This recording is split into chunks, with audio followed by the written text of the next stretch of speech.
3 drill bits.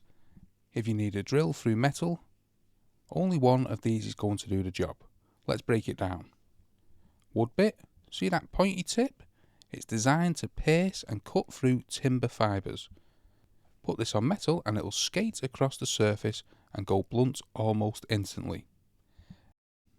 Masonry bit, that carbide tip is built to pulverise brick and concrete.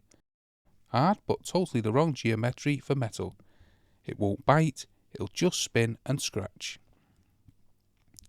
This is the HSS bit, high speed steel.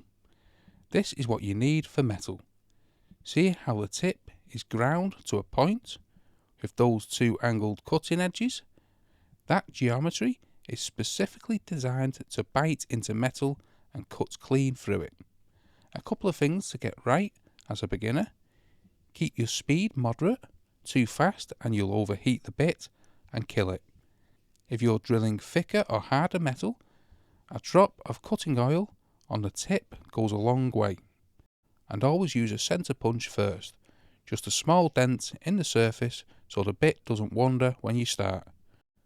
The wrong bit on metal is frustrating and a waste of time.